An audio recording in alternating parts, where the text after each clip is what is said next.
Actually, kanina lumapit po ako sa taga-AMLA, sir. Prinobide ko sa kanya yung documents na prinobide din sa akin nung dalawang attorney ng taga-AMLA. Yung scheme... Sandali po. Yung, Documents coming from the AMLAC, Yep, yes, dalawang attorney. Is it official and authenticated? hindi naman po, sir. O hindi dapat. So you should not mention in this committee those documents if it's not official. Pati po yung... Hindi nga, sandali. Yes, sir. Sama na. You should not use it in your statement, those documents that is not official. Yes, And who is that two attorneys from AMLAC? Pilit ko pong i-recall. Now you don't recall. Yung sa, Now you can't recall. Can you recall it or not? nandoon po sa isang cellphone ko, sir. Sa isang cellphone ko na hindi ko na ginamit. At saka nag-provide po ako ng cheque na nandoon po yung corporation. Blue Sandali. Opo. Sandali. Dahan-dahan mo na. I'm just asking you about that 5.1 billion. And you tell this committee that your source is the two attorney or lawyer from the AMLAC. Now, I told you that is not an official document. Correct? It could be, hindi ba siya authenticated, sir? Oh, that's why you cannot use it. Dahan-dahan ka po. Dito sa committee to. Second, you cannot anymore remember the two lawyers from AMLAC? Pardon, sir? Hindi mo na matandaan yung dalawang abogado? Pili ko nire-recall, pero sigurado ako, sir, nandun sa isang cellphone ko po yung... How did you get that information? You talk to them? Personally? We were ongoing, sir, with the financial... Sandali. You talk to them, yes or no? Personally? Personally, sir. So you cannot remember the names? You talk to them personally, but you cannot remember the names? Even surname or family name? Eto I just want to warn you, because we will produce that two lawyers. If you cannot name it in today's hearing, I will cite you in contempt for lying. Just want to warn you. Huwag mo kaming burahin dito, Colonel Marcos. Are you still with the CIDG? Yes po, sir. Oh, General Torre, yung tao mo is telling a lie. He is lying in front of this committee. So you can name the two lawyers? As you have mentioned, you talk to them personally. But now you cannot mention the name. It was 7 years ago. Sorry? Yung pangalan nila, sir, at saka yung cellphone number, nandun po sa isang cellphone ko, sir. No, I'm not asking about the cell phone number. Bali po, I'm asking about the names, because if you have is the two lawyers assigned in the central office? Sir? Naka-assign ba po yung dalawang lawyers sa central office ng AMLA? Possible, sir. Ba't possible? You're a CIDG intelligence officer and you never check the background of the two lawyers you mentioned? Actually, And that is the source of your 5.1 billion telling in this committee? Actually, sir, these two lawyers conducted seminar on all CIDG personnel and regional officers. When was that? Ito, lumalabling tayo. 2016. Saan sir. yung seminar na yan? It was 2016, sir. Training kami pertaining to money laundering. Saan yan? Dito, sir, sa Manila, lahat ng RC. Saan sa Manila? Isang hotel, sir. Saan hotel? Hindi mo na naman matandaan yung hotel. Actually, the training, sir, is mandatory for regional. Hindi nga, I'm asking about the hotel. You cannot mention the name. Now you're telling us that there is a seminar in that hotel. And what is that hotel? Because we have to check that hotel. If indeed there's a seminar on that day. I'll try to recall, sir. Doon ko po nakilala yung dalawang lawyer. Eto, Colonel Marcos, ha? Eto, I just want to warn you. Mr. Chair. Eto, this is your first offense of lying. Mr. Chair, Yes. with the indulgence of the Honorable Paduano, With the indulgence of Congressman one Paduano. question lang, one question. Yes, Congressman Naakop, you're recognized. Colonel Marcos, yung information regarding yung 5 billion ba, Was it voluntarily given you or did you ask for it? It was voluntarily given to me, sir. Then Because it is mandatory that you recall the names of the two AMLAC. Because that is not appropriate. yes, sir, I will give, sir, the two names, sir. Kami nga, hindi nga namin basta-basta makuha yung kwan kung walang predicate crime eh. I will provide the two names, sir, Yes, because provide it. Otherwise, I will agree with the Honorable Paduano that you should be cited in contempt. Kasi sinagot mo yung katanungan sa katanungan ni Honorable Rodriguez, Gutierrez kanina. Yes. sir, Ikaw ang nag-volunteer nun na yung kwan ni Mr. Espinosa, ang transaction is worth 5 billion. can I explain a little, sir? Nung binigay po sa akin yung information, Hindi kita tinatanong. Ang tinanong ko lang sa iyo is, did you ask for the details or binolunteer ng AMLAC? it was voluntarily given to me because mayroon po silang binigay na documents on the scheme of the money laundering. Nandito po sa cellphone. Yun po ang binigay. Thank you, Honorable Paduano. Chairman, can I Please proceed. Amlak, is it normal? Kasi kami dito, pag nag-request kami, doon sa asset, freezing of assets, ang daming requirements. But Colonel Marcos is telling this committee na binigay sa kanya voluntarily that allegedly that 5.1 billion asset. And looking at your records, nandito ngayon hawak ko, and you mentioned it, wala. Di ba? Kaya is it normal, Amlak? Your Honor, for the meeting that Colonel Marcos mentioned, well, it's usual occurrence for us to have coordination meetings with our counterparts, Your Honor. But as to the disclosure of transactions, I'm not really sure if, but me as an investigator, when we conduct these meetings, we don't readily disclose information because of the bank secrecy law and Sir, Section 8 naalala of ko the- na.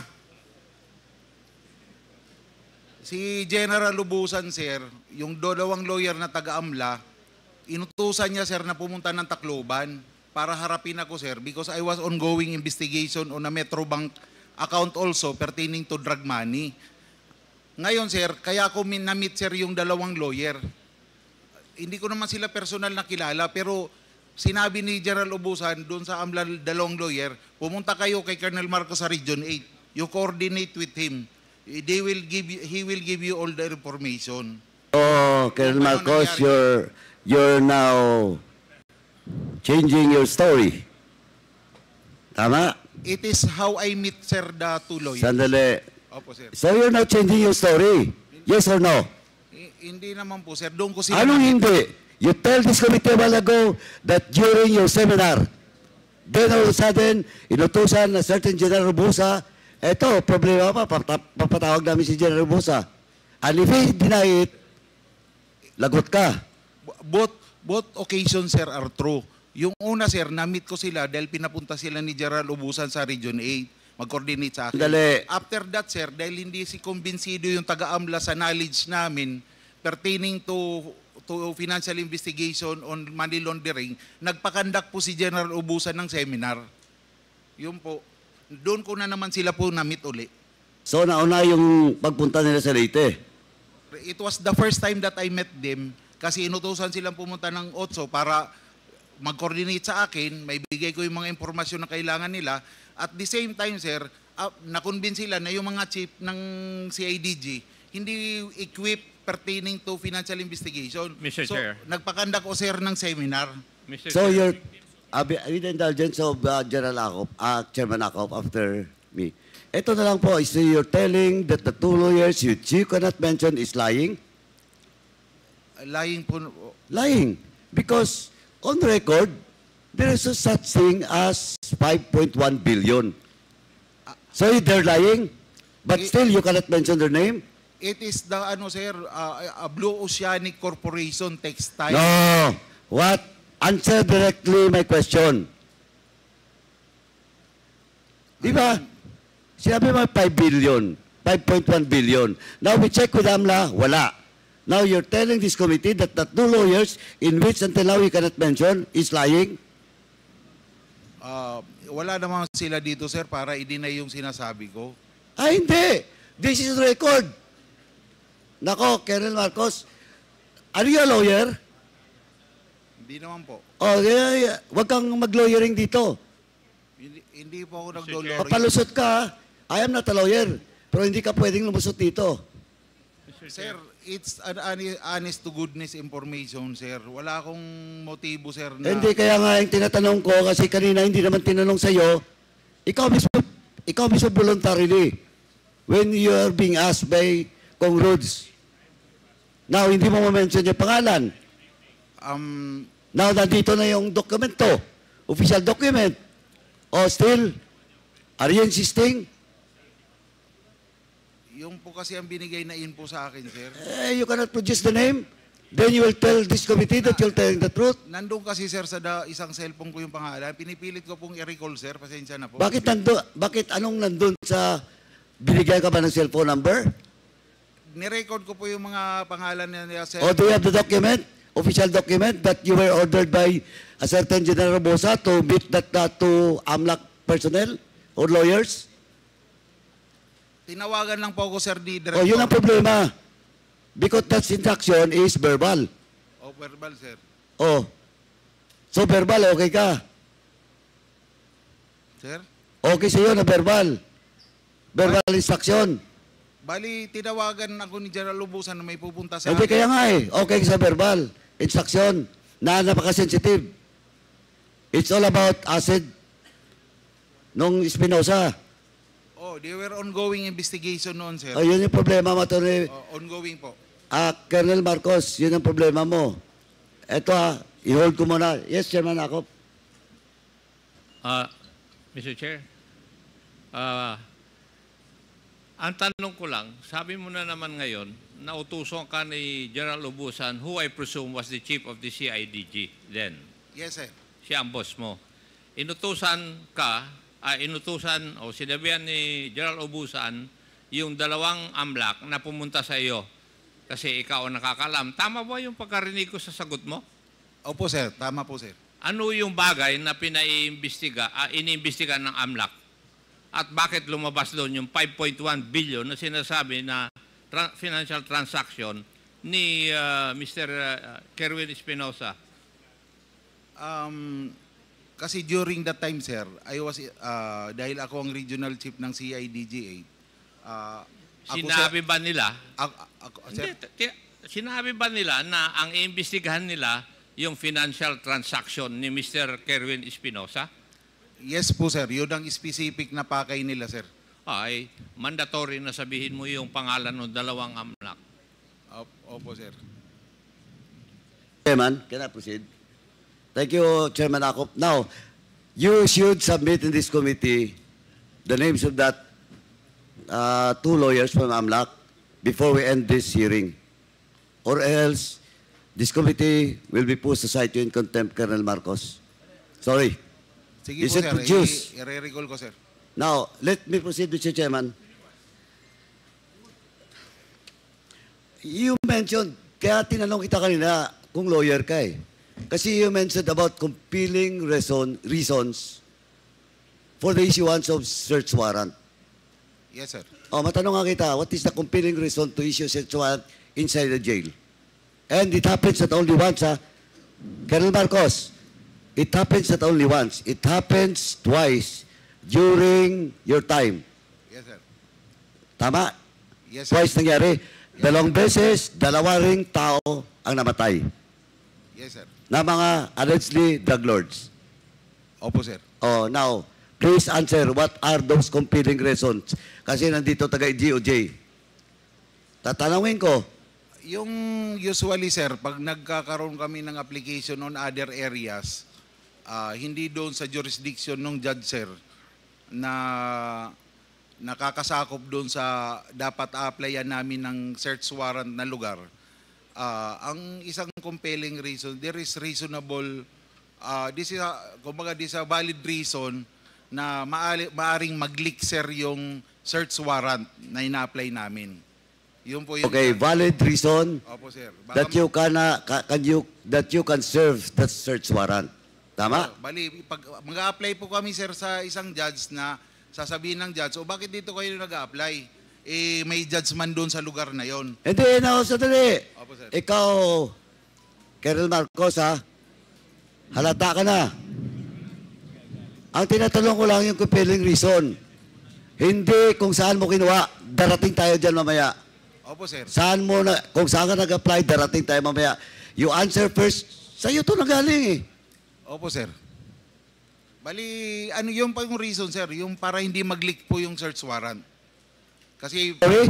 pag minsan kasi... You sir, are not, Colonel Marcos, you are not answering my question. Ang sinasagot mo, Colonel Marcos, makinig ka. Ang sinasagot mo, yung reason why, instead of getting search warrant in Leyte, you get your search warrant in Samar. Yun yung sinasagot mo. Di ba? Opo, sir. Mali. Ang tanong ko, what is the compelling reason to issue a search warrant in a government facility, and in this case, a jail under the Bureau of Jail Management and Penology. What is that compelling reason? We have a reason to believe, sir, based on intel reports, that there is collusion between the jail guards. Again, you don't answer my question. Ang tinatanong ko, hindi kung saan ka kumuha ng search warrant. Ang tinatanong ko, yung sinasabi mong compelling reason to issue a search warrant inside a government facility, and in this case, sa jail, under the supervision of the BGMP. O anong compelling reason? May intel report nga kami, sir, na yung mga jail guards is medyo kumbaga patong na, sir, doon sa operation. Dali. Again yung tinasagot mo sa akin, application of search warrant, pupunta rin tayo doon na mamaya. Ang tinatanong ko lang, ano yung sinasabi mong compelling reason for you to ask for search warrant, and the court will issue a search warrant indeed in a government facility, and in this case, jail under the BGMP. Ikaw nagsabi. Because there is a criminal act going on, sir, inside the jail. Kumbaga, merong... Criminal act? Oh, parang may... Okay, mamaya punta natin. DOJ. Nandito DOJ? Criminal act ha? Tandaan mo ha, Colonel Marcos, pag nagkamali ka dito, na nagsisinungaling ka, baka baguhin mo na, I will cite you in contempt. DOJ, did you get the question that I raised to Colonel Marcos na defensive siya, umiiwas siya, nasagutin? O what is that compelling reason daw? Is there a compelling reason to issue a search warrant in the jail? Mr. Chair, regarding that particular case, Mr. Chair, there's already an en banc decision by the Supreme Court saying that there is no compelling reason for the issuance or for the issuance of the warrant. I mean, there's no compelling reason for the application of a search warrant in a jail facility, Mr. Chair. That is a jurisprudence. Yes, Mr. Chair. Oh, Colonel Marcos, eto, hindi ako lawyer, pero ganon din pagkaintindi ko. Eto, DOJ na yung sasabi. Oh, do you want to contest the opinion of the legal minds from DOJ? Hindi po, sir. Oh, better not talk. Kasi yun lang tanong ko eh. Now, next. Eto, establish. Okay. Kasi, under the jail management, may upland galugad dyan eh. Di ba? That is the standard operating procedure of the BGMP if indeed there is an information that that jail, particular jail, may illegal na nangyayari sa loob. Oh, you know. I agree, sir. Oh, so you now agree that you cannot supposedly use it that apply a search warrant. That is the opinion of the DOJ. Actually, sir, yung operation na yun, hindi naman talaga papayag na papasok sa isang decision. Sandali, punta natin mamaya yun. Oh. Ang tinatanong ko lang muna dito, I just want to establish that you should not apply apply a search warrant in a jail. That is now a jurisprudence. Yes, sir. Okay, let me proceed. Ito tatlong case. Now, in the case of Egay Alvarez, isabihin ko na siya para baka mamaya, Egay Alvarez happens August 11. After, the day before Paranaque case of Bantag happens. And 2 days after, August 13, the case that 3 Chinese national was killed inside the Picol. The first, kung baga, babalikan ko yon mamaya pag nandito si Garma, the first, at saka si Leonardo, the first incident na may impact doon sa war on drugs is the case happened in your area. And that is the case of Egay Alvarez, happens to be a detainee at the time, and allegedly a drug lord, and he was killed inside this jail because of your search warrant. Tama? Yes, sir. Okay. Now, first question. Sino ang judge na nag-issue ng search warrant? In the case, sir, of Abuyog Penal Colony, ang nag-issue po is si Judge Janet Cabaluna po, sir. Si Janet Cabaluna. Opo, sir. And she was also the judge that you applied first for Mayor Espinosa. Hindi po, sir. Ibang judge naman po, sir. Bali si Judge Tarcelo Sabari naman kay Espinosa, sir. Pero taga-Samar yun. Samar po na ano. Samar din yung isa. Yung Cabaluna. Hindi, nalimutan ko na, sir, kung kasi hindi po akong applicant. Hindi ko nga makalimutan eh. Si Major Laraga po ang applicant, sir. But yeah, Major Lala is under you. Opo, sir. Oh. Kaya nga nagkakaso ka doon, di ba? Opo, sir. Hindi ko, basta within Leyte yata, sir, si Judge Cabaluna.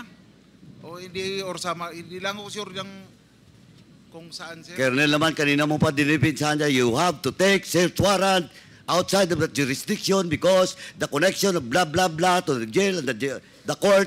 Samar. Tapos ngayon, ayaw mo aminin, taga-Samar. Samar siguro, Samar, sir.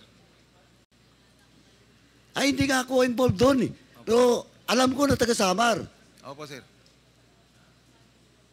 O, in applying for a search warrant, in this case, eto, Colonel ha, eto, pag nagkamali ka dito, I will cite you in contempt. Who is your deponent? Who is your deponent? Sa Albuera, sir, naalala No. ko, si Hindi ano, Alvera. At tinatanong ko ngayon yung kay Igay pa, Alvarez. Who is the deponent? si Major Laraga po, sir, makakasagot kasi sila po ang applicant, sir. Hindi po ako. Hindi silang pumunta sa judge. Pero maalala ko But, sandali, but, Opo. yung major is under your watch. Opo, sir. Tama? Opo, sir. Oo. Di ba? Hindi. Oh, so you allow that major to ask for a search warrant without knowing the deponent? Sir, ganito po ang procedure namin sa CIDG. Yung mga provincial officers po namin, kanya-kanya po yan nag-a-apply ng search warrant. Ang regional chief po, sir, hindi po nagtatanong kung sino po ang deponent. Sandali. Opo, sir, ganun po Sandali. namin. But, Colonel Marcos, ha, ito part of the drug war. And in Region 8, you're the one supervising such campaign as CIDG chief. Opo, sir. Oh, now, sinong major yon? Police Major Leo Laraga, sir. Siya ang provincial Ngayon, he's assigned in where? Leyte Provincial Chief siya. Ngayon, saan siya naka-assign? CIDG pa rin ngayon, sir. Is still active? Yes, sir. Mr. Chairman, can we ask General Torre to check that a certain major and He is assigned with RFU 8 now, sir. RFU 8? Oh, CIDG 8, sir. 8. She is the chief. No po, sa ngayon siya ang chief investigator yata doon, sir. Oh, can you call him? Colonel Torre, can you check? General Torre, can you check? Yes, sir. We'll do that. Please check the deponent of such search warrant? Mag-feedback ako, sir. Oh, ganito lang, Colonel Marcos. Yung deponent mo ba, police? Civilian, sir. Civilian? Usually, civilian, sir. Hindi, tinatanong ko in this case, hindi mo alam. Sa abuyog, sir, na search warrant, di ko po talaga, sir, Okay, now, doon sa Baybay. Civilian, sir. Paul Olindan. Sino? Paul Olindan. O, Paul Olindan. Opo, sir. Is Paul Olindan a jail guard? Hindi po, sir. A detainee? Detainee ba siya? Dati, sir. Dating preso yan, sir. Oh, eto, Colonel Marcos, dating preso. Oh, kailan siya nakalabas sa bilangguan?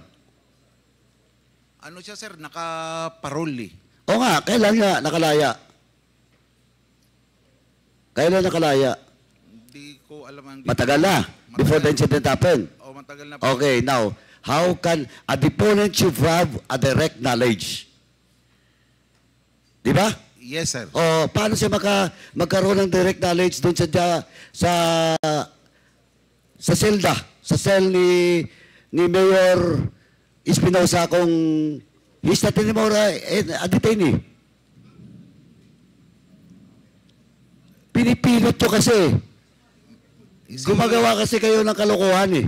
Sir, ang humaharap po kasi sa judge. Hindi, tinatanong ko sa iyo, kung ang deponent mo is a former PDL, under parole, anong direct knowledge doon sa loob ng silda ni Mayor? Ang nagdadala kasi, sir, Sandali. Sandali. Yes, sir. Oh, yung deponent mo, may direct knowledge ba? Wala. It will be based on the appreciation. Hindi nga, ito nga ngayon, tinatanong kita, he's not anymore a PDL, under parole, he was not there in the jail, and still you use him as a deponent because you have something plan, a different plan for Mayor Espinosa. Oh, Mr. Chair, clarification, Mr. Chair. yes. This Yes, related to regarding the this question, issue, sir. Mr. Chair, yes. Okay. I'd like to ask in layman's terms, Mr. Chair. Dahil gusto nilang gawin, dahil yung police gusto nilang gawin yung trabaho nila, na makakuha sila ng search warrant, kasalanan ba nila na yung judge ang mag-issue ng search warrant? Now, if there is a jurisprudence from the Supreme Court, bakit nag-issue ang judge? Hindi, yun na nga eh. Ang point dito is, May. deponent per se should have a direct knowledge. And of course, may problema ang judge. But at the same time, may problema kayong mga pulis. Alam mo bakit? Because you are forcing it to have a deponent without direct knowledge and you talk to the judge, in which ang judge ito may problema din, then you operate not on the reason of the items supposedly under the search warrant. Yun ang malinaw eh. Namatay si Egay Alvarez. Hindi ko sinasabi na he's not a drug lord. When in fact, ako alam ko, he's a drug lord. Pati source niya. Pati yung namatay dun sa Dapicol. But of course, it's a different thing. It's a different story. We're talking about extrajudicial killing here. And hindi to simpleng coincidence. Hindi simpleng coincidence. Kasi dalawang jail sa Leyte ang nangyari, you serve a search warrant and the result is namatay yung mga allegedly drug lords or narcotics, narco drugs, politicians. Yun pong totoo. Di ba? Ang sinasabi ko, I am not defending here the drug pushers, the drug lords. But what I'm saying is, you're violating the law. Because you have a different purpose in getting the search warrant. Yun ang malinaw. And history is telling us now, it never happens na lumabas ang katotohanan during the previous administration because that is part of the drug war. Yun ang malinaw. Chairman Acop? Congressman Paduano, kindly wrap up. Chairman Acop, I thought you will... Anyway. Now, Colonel Marcos, you produce the deponent. The names of the deponent. I will call Major Laraga, sir. After the, tatawagan ko kagad. Ayun, si General Torre. At the same time, the deponent doon sa sa bahay ni Espinosa. Opo, sir. Tatanong ko po kay Major Laraga kagad. General Torre, kindly check, please. Yes, sir. I'm Kindly already wrap up, talking to Congressman the Paduano. regional chief, sir. We are asking for the deponent and the applicant, sir. And you produce, Attorney Colonel Marcos, the names of that lawyers within the day. Yes, If you sir. cannot produce those name of lawyers, Yes, sir. I we'll will, be forced to cite you in contempt. I will call my colleague, sir, para makakuha ko yung pangalan. Now, you're saying about the involvement of the jail guards, di ba? Kaya kumuha kayo ng search warrant doon sa kabila, sa Samar, instead of getting it in Leyte. Yes, sir. O now, dahil, ba't doon kayo kumuha ng search warrant? Why? Sa Samar, sir. Yeah. Ba't doon sa Samar, not in Leyte? Ganito po yan, sir. Si Major Laraga po, yung provincial officer ko, they are po the operating arm of different provinces. Pumunta po sa akin, sir, mag-apply po ako ng search warrant. Sinong applyan mo? Ito, sir, may input tayong ganito, ganito, ganito. O sige, i-apply mo ng search warrant. Kung i-approve ka ng judge, implement natin. Ngayon, sir, hindi man po lahat ng search warrant na ina-apply ng CIDG or ng provincial offices, ina-approve ng judge. Marami din pong dinideny. Ngayon, nataon, sir, si Major Laraga, pag-apply niyan, na-approve, in-implement po namin, sir. And then, hindi pa sinasagot yung tanong ko eh. Why not in Leyte? Why in Samar? Isa rin yun, sir, sa tinanong ko kay Major Laraga, bakit sa Samar ka mag-a-apply? Sabi niya, sir, pag dito ako, sir, nag-apply sa Baybay o dito sa malapit sa atin, yung mga empleyado dito, mag-interconnected yan. Mamaya, matawagan, sir, na may warrant tayong isi-serve. Yun ang binigay niyang reason sa akin. Eh, ano yan? Teorya nyo yan. Yeah, presumption nyo. Diba? Assumption po ni Major Laraga, sir. Hindi, pati kayo. Siyempre, nag-report na nga sa iyo eh. Pinayagan mo kahit na doon sa kabila. Yes, sir. Oh, di ba? Nag-okay ako sa kanya, sir. But a while ago, you're talking about the collusion between the alleged drug lord and the jail guards. Di ba? Sinabi mo yon? Yes, sir. That is also based on the intel report submitted by Major Laraga. Major Laraga? Yes, sir. Leo Laraga, sir. Siya yung siya yung na-demote Oh, sir. Bali from na-demote yan, sir. because of, Under appeal sila sa NAPOLCOM. and then, Because tinatanong of because the of, administrative charge, sir, pertaining to the Espinosa case. okay. Now, ganito lang yan kasi, Colonel eh. Kasi, if you have strong evidence or data, no evidence, with regards to collusion between jail guards and the drug lords, did you file a case against those jail guards? Hindi po, sir, nag-file si Major. Hindi kami nag-file, sir. O bakit hindi kayo nag-file? Kasi, di ba, kaya nyo kinuha yung search warrant sa Samar, not in Leyte because you believe that there is collusion between drug lords and the jail guards. So why didn't you file a case against the jail guards? Sometimes kasi, sir, intel reports doesn't stand in court. Hindi po tatayo sa korte ang intel report, sir. Yun yung problema eh. Kindly wrap up, Congressman Paduano. Anyway, hindi pa ako tapos sana. No, you will have your time. Anyway. After this round, we will have another round because we still have another resource person that we will have to present before this committee. And then, I will guarantee you that you will be the next interpellator in the first round of that particular resource person. Mr. Chairman, magkakasunod-sunod kasi ito, baka malaman pa ni Colonel Marcos. I will just hold my questions, Mr. Chairman. But again, I just want to manifest once again that Colonel Marcos should submit to this committee the names because before this hearing ends, in today's hearing, because I have to talk to that lawyer. Nandito naman po yung AMLA. Okay. Then, Then, yung question of the names that we asked about the deponent. Sir, I will call Major Lara. And then, also. nandun si General Torre din is now communicating, I think, he's now communicating with Major Lara. May mga tanong pa ako doon, marami pa po.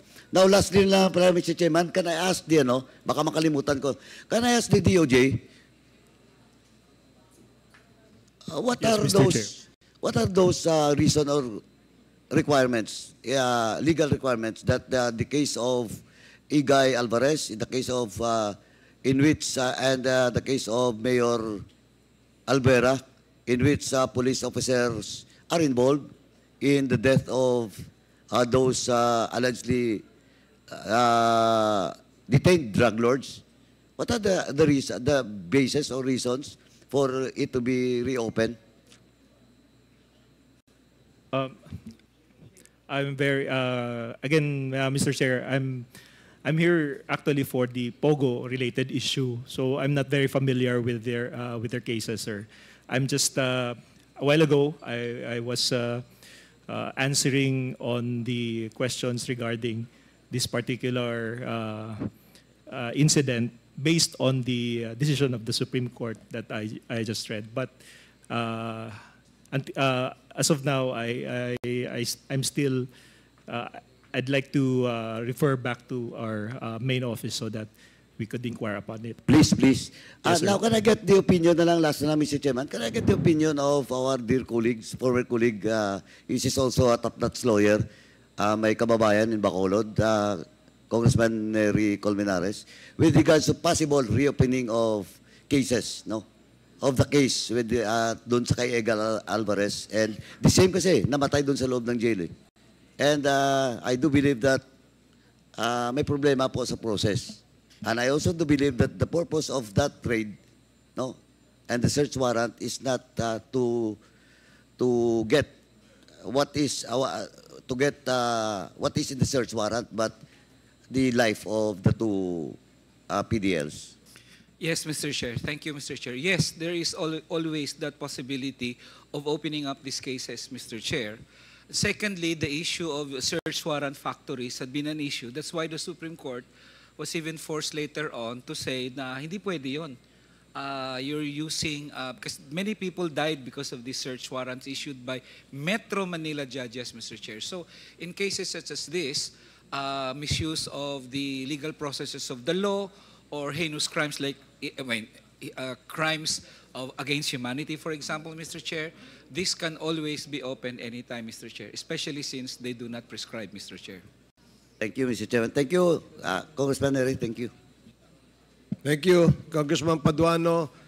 Colonel Marcos, huwag ka munang umalis. Hanggang alas 12 tayo ngayong gabi and we will definitely come back to you during the second round. Now, the next to interpolate is Congressman Acop and then Congressman Abante for the wrapping up before we proceed with our next witness. Our next witness is also in relation, is a witness in relation to the extrajudicial killings that happened in Cebu City. And Quezon City. So, Congressman Acop, you're now recognized. Thank you, Mr. Chair.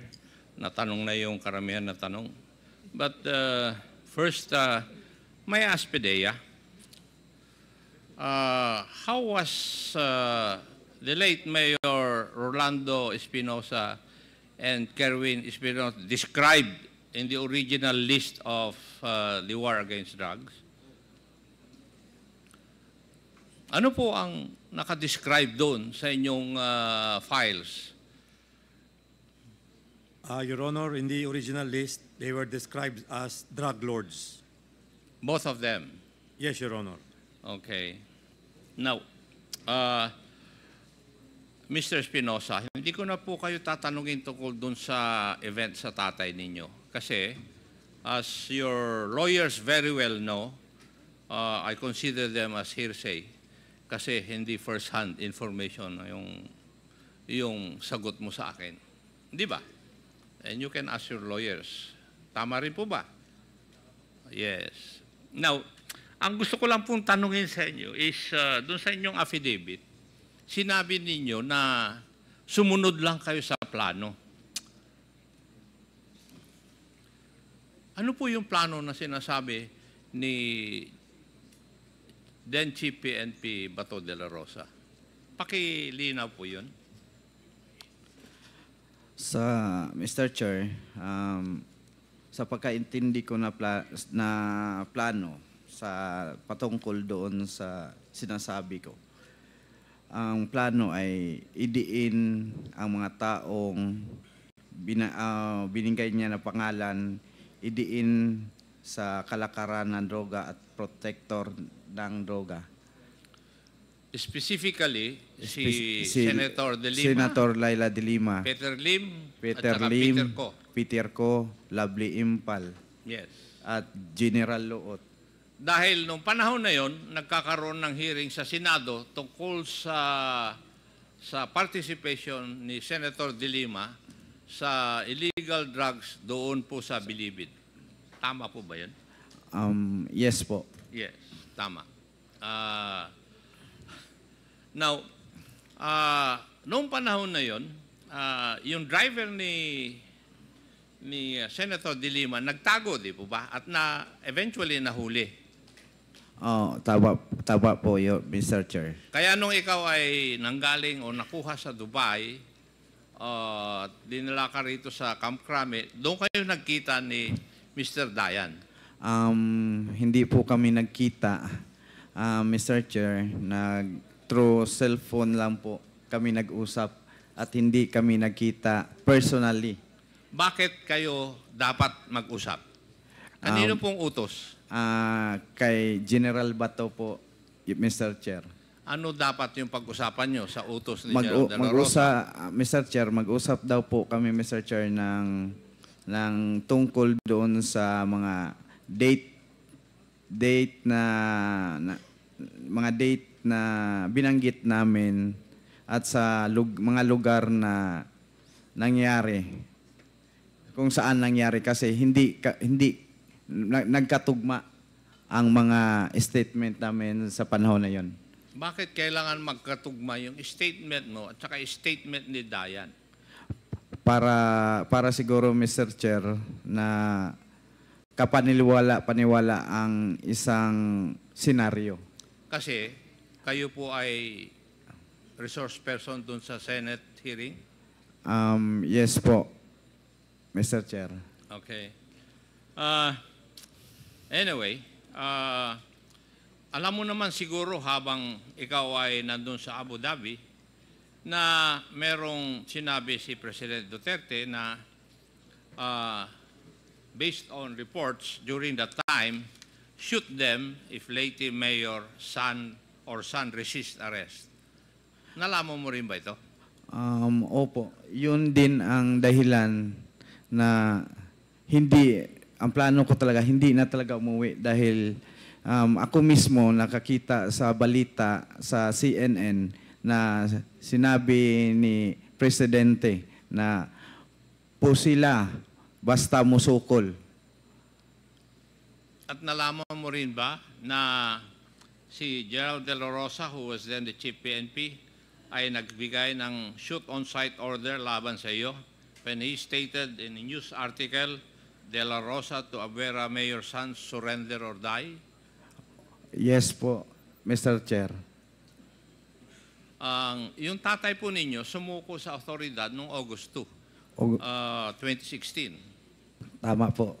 Tama. Tama po, Mr. Chair. And unfortunately, November 5, patay po siya. Opo, Mr. Chair. Yes. Anyway. Now, meron ding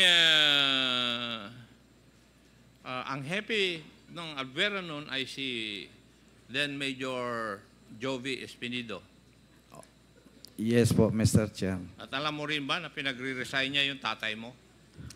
Um, Panahon na yun? Oo. Na sinabi yun sa akin ng daddy ko na pinilit siya ni Espinido na bumaba sa kanyang pagka-mayor, mag-resign na daw. And there was also a raid conducted on your parents' house. which allegedly yielded 88 million worth of shabu? Yun ang nakalagay sa report ng mga pulis, Mr. Chair. So, alam mo na nangyari yun? Opo, Mr. Chair. Meron ka bang naging girlfriend na Ana Lu Llaguno? Naging asawa ko po yun si Ana Lu Llaguno po, Mr. Chair, nung ako ay na-detain sa Cebu City Jail. Po. Naging asawa mo nung ikaw ay na-detain? Opo, doon kami nagkakilala sa loob, Mr. Chair. And naging asawa mo siya. Ano naman ang kaugnayan yung dalawa kay Jeffrey alias Jaguar Diaz na isang drug lord din who was allegedly killed in Las Piñas? Pakiulit po, Mr. Chair. Ano po ang kaugnayan nyo dalawa kay Jeffrey Diaz alias Jaguar, a drug suspect allegedly killed in Las Piñas? Yung asawa ko po, Mr. Chair, may relasyon, parang naging girlfriend, naging kabit ni Jaguar Diaz po, Mr. Chair, sa panahon na yun. At iniwan ako. Oo, naghiwalay kayo at sumama kay Sir Diaz. Anyway. Opo, Mr. Chair. Doon din sa panahon na yon, nung kayo po ay nasa kustodiya ng ating otoridad, sinisigaw mo nung panahon na yon na you will tell all but you're not a drug lord. Pero doon sa listahan ng original list ng Drug Watch, ang description po sa inyo ay kasama sa drug lord. Kaya una kong tinanong yung PDEA kung ano ang meron o saan ka naka-categorize kayong mag-ama. Sabi nila, drug lord. So, pero nung ikaw ay nandito na sa ating bansa, you were shouting to heaven na sasabihin mo ang lahat, pero hindi ka drug lord. Yun ang pinagsisigaw mo eh. Tama po ba? Opo, Mr. Chair. Hindi po ako drug lord. Sigurado ka ron? Opo, Mr. Chair. Ano kaya ang dahilan bakit nakalista ka na drug lord doon sa original list ng war on drugs? Hindi ko alam, Mr. Chair, o baka may gustong ma-promote at sa politika din na hindi po ako drug lord. Hindi po ako drug lord. Para sabihin ko sa taong bayan, hindi ako drug lord. Pero naging isang adik-adik ako. Naging drug user ako. 22 years ago. Naging drug addict po ako. Pero hindi po ako drug lord. Yung mga statements mo doon sa Senado during the hearing, binawi mo lahat maliban sa isa? Yes po, Mr. Chair. Ang hindi mo, binawi mo lahat yung sinabi tungkol kay Senator De Lima, di ba? Opo, Mr. Chair. Maliban lang sa isa na statement mo.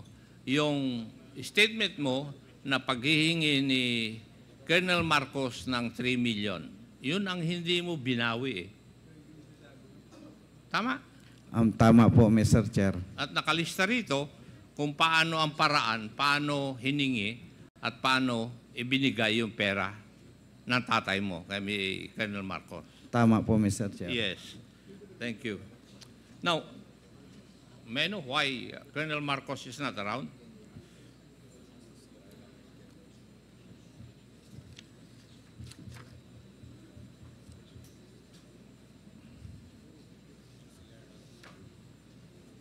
Mr. Chair?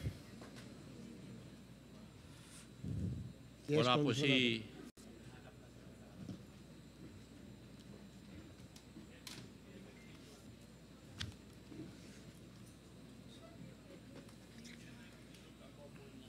While waiting for the if I may Yes. just ask a short question kay Yes, kay Mr. Kerwin.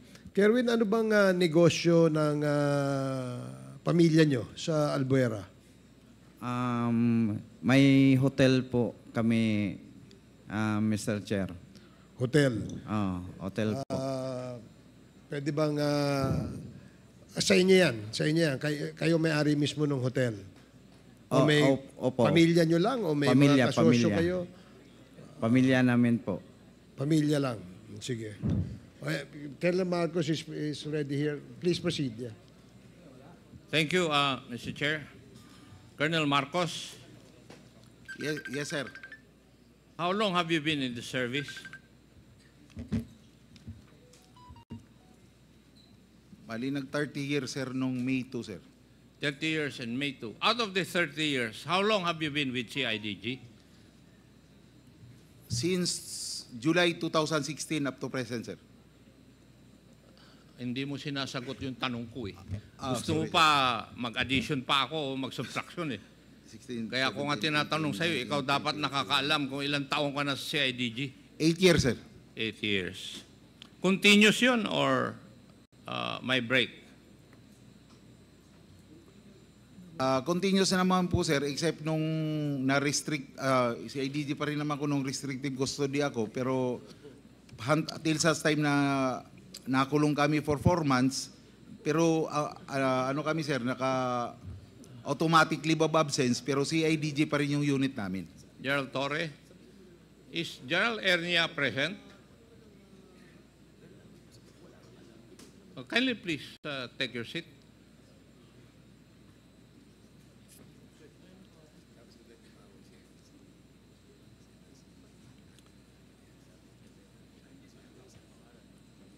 Have you taken your oath, Sidney? Not yet, Your Honor. Kindly take your oath. Comsec.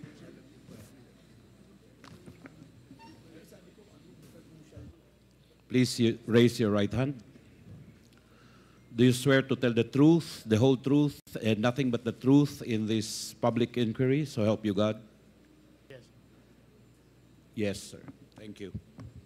Thank you, Comsec.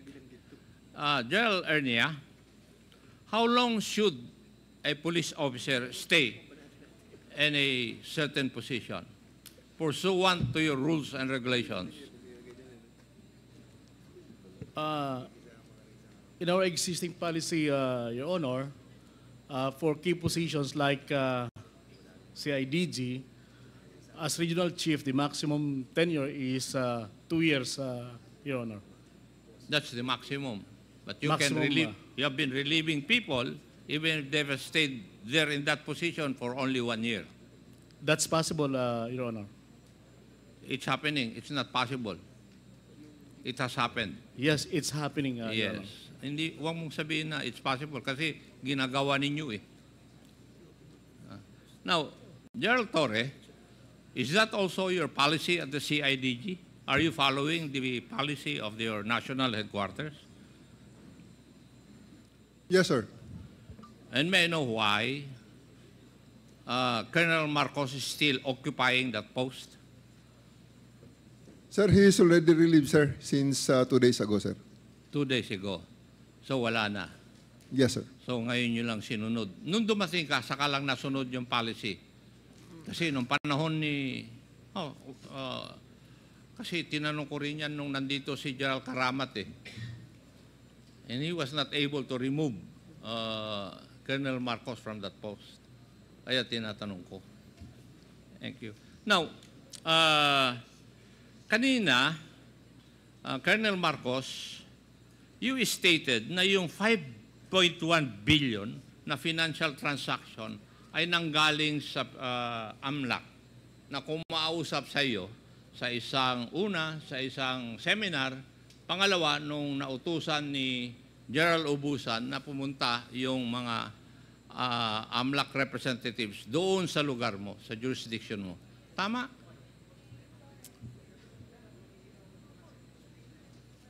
Yun ang sinagot mo kanina, Colonel Marcos, di ba? Sir, pardon po, sir. Hindi ko na masyadong maklarify yung question. Pasensya na po. Sinusundan ko lang yung katanungan kanina ni the Honorable Paduano. Ang sinagot mo kanina tungkol dun sa 5.1 billion na financial transaction ni Mr. Kerwin Espinosa ay nanggaling sa dalawang AMLAC representative na una sinabi sa iyo sa isang seminar. Pangalawa, binago mo, sinabi nung dalawang AMLAC representative nung inutusan o sinabihan ni General Ubusan na pumunta sa iyo sa jurisdiction mo. Tama? Opo sir, tama po sir. Oh. Ang pangalan po niya sir, Attorney Joseph Tambago. Bakit Yung kanina isa, sir. nung tinatanong ka ni Honorable Paduano, Kwan? Sir, Hindi mo masagot-sagot kanina. nagtanong po ako sa mga kapwa RC ko nung panahon po ni General Ubusan. Kaya po nakuha ko na po yung pangalan. Well, so sinasabi mo na yung financial transaction na worth 5.1 billion ay AMLAC ang nagsabi. Yes sir, AMLA po. Taga-AMLA po sir. Kanina, lumabas yung 5.1 billion transaction na yon dahil nakasama sa ebidensya nyo na nakuha sa raid na ginawa nyo. Now, alin na po ang totoo? Bali po sir. Hindi, tinatanong kita, alin ang totoo dun sa dalawa? Kasi dalawa ang statement mo eh.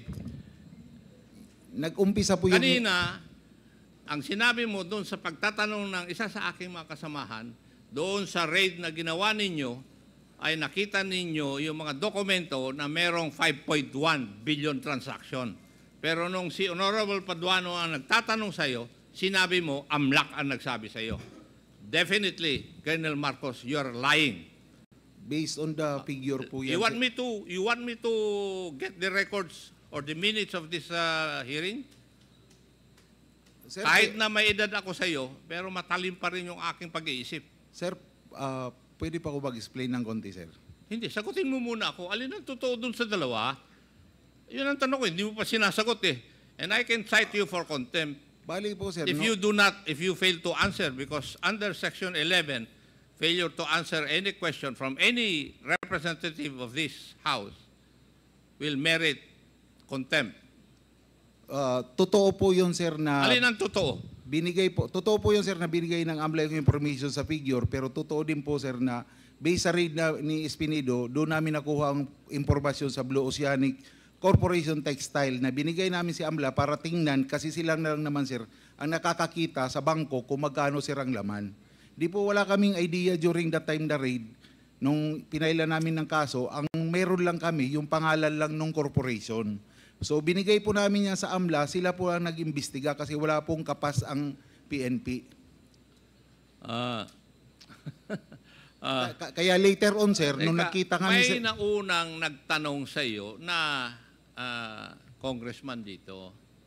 And you said na, ikaw nga sumagot eh, na during the implementation of the search warrant, you found documents on money laundering amounting to 5+ billion. Yun ang sagot mo kanina eh. Tapos nung si Congressman Paduano na nagsasabi, sinabi mo na ang nagsabi doon sa 5.1 billion na yon ay yung taga-AMLAC. You're imputing wrongdoing to representatives of the AMLAC because I know na hindi dapat nila sabihin yun.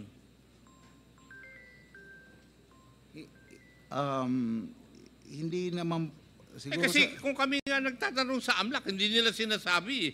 Siguro, sir, na-confuse lang yung pagbigay ko ng information. So, would you say na yung pag-confuse mo, you lied? Hindi naman po, sir. Kasi nung mag-read po ang CIDG at saka si Espinido, doon po namin nakita yung mga cheque, sir. Kung kanino inisyo, sino po yung mga involved. So, obligado po kami mag-report po sa higher headquarters na ito po yung mga na-found out naming documents. Tapos po, ito po ipinasa po sa AMLA, in which po nag-feedback po yung AMLA sa amin kasi kami man po nag-request ng investigation doon, sir, sa mga account. Kaya po kami, sir, sinabihan na yung laman nung account, ganito po kalaki. I would like just to advise you, Colonel Marcos, na you should be forthright in your answers to the questions propounded by members of this committee. Yes, sir. Ayaw namin yung nag-flip-flop ka. Maliwanag siguro yun. Yes, Your Honor, Mr. Chair. Yes. Kaya nga sabi ko, antayin mo na ako ang magtanong sa iyo. Yes, Mr. Chair. Yes. Now, on August 12, 2016,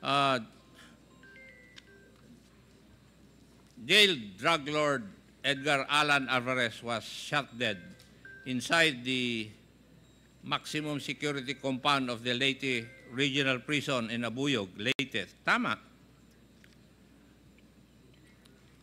Correct, sir. At kayo po ang nag-lead ng CIDG Region 8 sa operation na ito.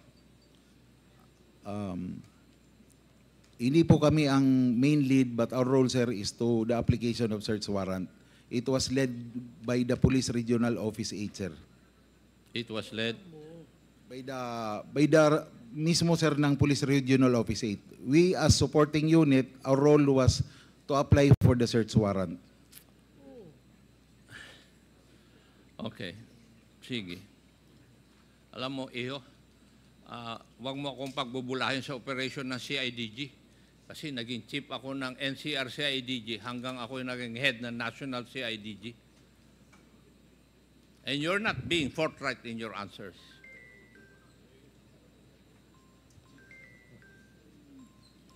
Now, doon sa, yun yung una na nag-apply kayo ng search warrant sa isang detention center. Tama? Sa Abuyog, sir? Abuyog po. Yung kay Alvarez. Opo, sir. Sa Abuyog Penal Colony. Yes, yun nga yung first. Yun yung first. Kasi tinanong ka kanina ng isang kasamahan ko rito whether meron pang nangyari na nag-apply kayo ng search warrant sa isang detention center. Sabi mo, oo. Opo, sir. Oo. Pero dadalawa lang yun sa buong Pilipinas. Ano sa tingin mo? Sa iyo lang nangyari? Meron pang isa, sir, pero hindi ko ka-unit, sir. Taga Pro 8, sir. It was led by Colonel nag-apply din sila, sir, sa baybay ng City Jail. In-implement din po nila. Kaya nga, doon nga lang nangyari. If we go back to history, maski nung ako'y naging chief ng CIDG, walang nangyaring ganyan. Kasi ang protocol, nagkikipag-usap kami sa jail superintendent. Hindi ko alam kung kailan nyo binago yan. Ngayon lang nangyari sa CIDG, nag-a-apply ng search warrant sa isang jail facility, which is supposedly controlled by government. Di ba? O, sa inyo lang talaga nangyari. Yung sa amin during that time, sir, sinubukan lang naman po namin kung pa-approbang po kami ng judge, sir. Yun lang ang... Pero kung hindi naman... Tama yung sinasabi ni Honorable Paduano kasi may rason kayo. Di ba? Huwag mo na akong pagpaikutan. Mas magaling ako magpaikot sa ulo mo. Okay? May I know, how many search warrants did you apply for doon po sa Abuyod kung saan nakadetain si Mayor Rolando Espinosa? Only one, sir. Isa lang po. Only one? Opo. Hindi kayo ang nag-apply ng search warrant for a certain Mr. Yap? It was on the same search warrant, sir. Dalawa po yung subject. Bali, dalawa sila, sir, na ano. May know, are you telling the truth? As far as I can recall, sir, parang, sagutin mo ako, are you telling the truth? Yes or no? Kung sumasagot ka kung hindi mo alam, in my honest belief, sir, isa lang po. Kasi ako po may hawak ng search warrant nung pumasok kami, sir. Isang papel lang po. Yung mga DOJ, pwede ba yun?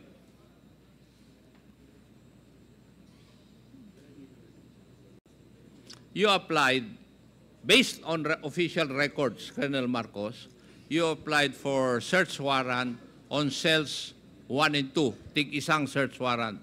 Totoo po yun, sir. Dalawang cell, sir. Cell 1 and 2. Pero, nga, dalawang search warrant, cells 1 and 2. Pero si Mr. Yap was detained sa cell number 7. Pero patay pa rin siya. Oh, sir. Parang totoo. Yes, yun na nga sinasabi totoo po yan, sir. Totoo po. Totoo. Paano nangyari yun? Kaya dalawang search warrant dahil kay Mayor Espinosa for violation of the Comprehensive Firearms Law. Ang kay Mr. Yap for violation of Republic Act 9165. O, tama po yun, sir. Ay, mas marunong pa ako sa iyo. Ikaw nag-conduct doon at mali yung ginawa nyo. Tell me. Tell me, alin ang tama doon sa ginawa nyo? Nag-apply kayo ng search warrant, tapos grinantan. But did you follow the protocol para pag-apply ng search warrant? I believe so, Major Laraga, sir, follow the procedure. Gerald Torre, will you please bear me if I'm right? Kayo nakatanggap ng informasyon galing kay Mr. Olendan ba yun? Diba? Mr. Olendan, yung inyong deponent, di ba? Oh. Tama. Ikaw nagsabi rin kanina eh. Narinig ko rin sa iyo kanina. Kung nakikita mo man lang akong nagbabasa, nakikinig ako sa sinasabi mo. Di ba? According to official records, yung witness mo po ninyo, the opponent is a certain Mr. Olendan. Would that be correct? Yes, Your Honor, Mr. Chair. Yes. Would that also be true? Siya rin ba ang inyong deponent kay Mr. Yap? Isa lang din po, siya din, sir. Now, General Torre, if you're given information, for example, si Mr. Yap ay may possession of illegal drugs sa loob ng detention center at saka yung isang mayor doon na nakakulong ay mayroong 45. Nagbigay ng information yung isang tao, what is the first thing that you should do?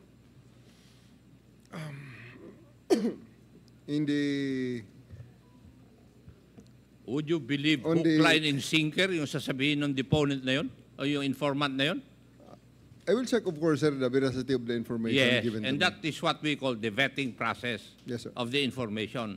Now, Colonel Marcos, did you do that? Sir, ginawa siguro ni Major Laraga yan, sir. Ayaw ko makuha yung siguro. Ginawa niya yun, sir, kasi in-approve man, sir, siya ng application niya. As I said, sir, kahit nandito naman po si Director, ang mga provincial officer natin, sir, is may independence po sila sa pag-apply ng search warrant. Ang regional chief po, hindi po nakikialam. Look, alam mo, ang sinasabi mo ba sa akin, hindi mo alam na magkoconduct ng search doon sa jail? Is that what you're trying to tell me? Nung approve na, sir, yung search warrant. Hindi nga. Nung approve na po. Sagutin mo yung umiiwas ka kagad, dumidepensa eh. Ang tanong ko sa iyo, hindi mo ba alam na magkoconduct ng search warrant yung provincial office mo doon sa detention center? Alam ko po, sir. And Kasi then, ano po dapat ang ginawa ninyo bilang regional head? Binerify, hindi ba ang responsibilidad mo ay titignan mo that everything is in order or in accordance with law? Binerify ko yan, sir. Clear. So, binerify mo and everything was in accordance with law. Tingin mo. Ni-repair din po yata yun sa legal, ni-repair din po sa legal ng CIDG yun, sir. Kasi before the implementation, sir, mag-clearance po ako kay Director CIDG. At the same time, sir, ipapa-verify din yung Intel report based doon sa information ng implementation ng search warrant ng Intel Division ng CIDG. Sagot mo na lang yan nung narinig mo yun na kailangan i-vet. Yung diba? po yung afterthought na lang yung sagot mo, Colonel Marcos. But in all probability, hindi nyo ginawa yun. Kasi doon pa lang sa tanong ni Honorable Paduano, yung deponent ninyo, hindi ka panipaniwala. As a matter of fact, sinabi nga na debunk yung claim na yun nung inyong witness. He was not a credible deponent according to the records. Colonel Marcos. Di ba? But anyway, DOJ, Is the DOJ present?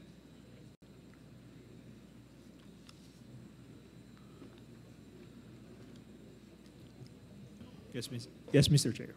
Ako, kanina, sinasabi ni Colonel Marcos, pinagyayabang na niya na na-filean siya ng kaso, na-quit siya. Tama?